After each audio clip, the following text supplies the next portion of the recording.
৪২ পদে কর অঞ্চল ২ চট্টগ্রামের নিয়োগ বিজ্ঞপ্তি প্রকাশ হয়েছে। এটার আবেদন শুরু হবে ২৭শে মে ২০২৬। চলুন দেখে নেওয়া যাক নিয়োগ বিজ্ঞপ্তি সম্পর্কে। এই হচ্ছে নিয়োগ বিজ্ঞপ্তি। এখানে ১ নম্বর পদে রয়েছে কম্পিউটার অপারেটর, বেতন হবে ১১,০০০ টাকা থেকে ২৬,৫৯০ টাকা, পদসংখ্যা ১টি। শিক্ষাগত যোগ্যতা কোনো স্বীকৃত বিশ্ববিদ্যালয় হইতে বিজ্ঞান বিভাগ হইতে স্নাতক বা স্নাতক সমমান ডিগ্রি থাকতে হবে। কম্পিউটার সম্পর্কে অবশ্যই আপনাকে জানতে হবে। ২ নম্বরে এখানে উচ্চমান সহকারী, বেতন হবে ১০,২০০ টাকা থেকে ২৪,৬৮০ টাকা, পদসংখ্যা হচ্ছে ৯টি। এখানে শিক্ষাগত যোগ্যতা কোনো স্বীকৃত বিশ্ববিদ্যালয় হতে দ্বিতীয় শ্রেণী বা সমান সিজিপিতে স্নাতক বা সমান ডিগ্রি থাকতে হবে। কম্পিউটার সম্পর্কে অবশ্যই ধারণা থাকতে হবে।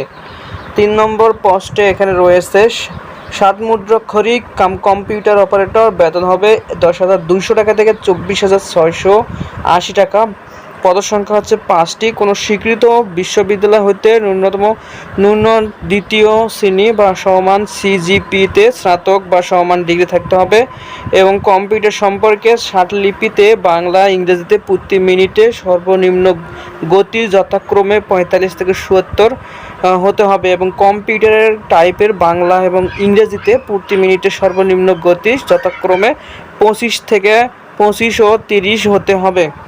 এই হচ্ছে ৩ নম্বর পোস্ট। ৪ নম্বরে এখানে রয়েছে অফিস সহকারী কম্পিউটার মুদ্রাক্ষরিক, বেতন হবে ৯,৩০০ টাকা থেকে ২২,৪৯০ টাকা। এখানে হচ্ছে পদসংখ্যা ১৩টি। শিক্ষাগত যোগ্যতা কোনো স্বীকৃত বিশ্ববিদ্যালয় হতে দ্বিতীয় বিভাগ বা সমান জিপিএতে উচ্চ মাধ্যমিক সার্টিফিকেট সমান পরীক্ষায় অর্থাৎ এইচএসসি পাস হলে আবেদন করতে পারবেন। কম্পিউটার সম্পর্কে অবশ্যই আপনাকে জানতে হবে।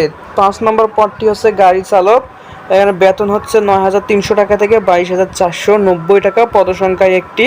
কোনো স্বীকৃত বোর্ড হইতে মাধ্যমিক স্কুল সার্টিফিকেট বা এইচএসসি পাস হলে আবেদন করতে পারবেন এবং গাড়ি চালার জন্য হালকা ড্রাইভিং লাইসেন্স থাকতে হবে। হালকা গাড়ি চালানোর বৈধ ড্রাইভিং লাইসেন্স থাকতে হবে। ৬ নম্বর হচ্ছে নোটিশ সার্ভার, বেতন হবে ৮,২৫০ টাকা থেকে ২০,০১০ টাকা। এখানে পদসংখ্যা হচ্ছে ৪টি। কোনো স্বীকৃত বোর্ড হইতে মাধ্যমিক স্কুল সার্টিফিকেট বা সমান পরীক্ষায় উত্তীর্ণ হলে আবেদন করতে পারবেন। এসএসসি পাস হলে আবেদন করতে পারবেন। এখানে ৭ নম্বর হচ্ছে অফিস সহকারী, এখানে বেতন হবে ৮,২৫০ টাকা থেকে ২০,০১০ টাকা, পদসংখ্যা হচ্ছে ৯টি। কোনো স্বীকৃত বোর্ড হইতে মাধ্যমিক স্কুল সার্টিফিকেট বা সমান পরীক্ষায় উত্তীর্ণ হলে আবেদন করতে পারবেন, অর্থাৎ এসএসসি পাস হলে আবেদন করতে পারবেন। অবশ্যই আপনাকে ১৮ থেকে ৩২ বছর হতে হবে, তাহলে আবেদন করতে পারবেন। ৩২ বছরের বেশি হলে আবেদন করতে পারবেন না। এখন এবার জানা যাক হচ্ছে এখানে আবেদন কিভাবে। আবেদনের সময়, এখানে অনলাইনে আবেদন জমা শুরু তারিখ হচ্ছে ২৭শে আগস্ট ২০২৬ সকাল ১০টা হইতে এবং আবেদন শেষ হবে ১৮ই সেপ্টেম্বর ২০২৬ বিকাল ৫টা পর্যন্ত। আবেদন করার ৭২ ঘন্টার মধ্যে আপনাকে ফি প্রদান করতে হবে।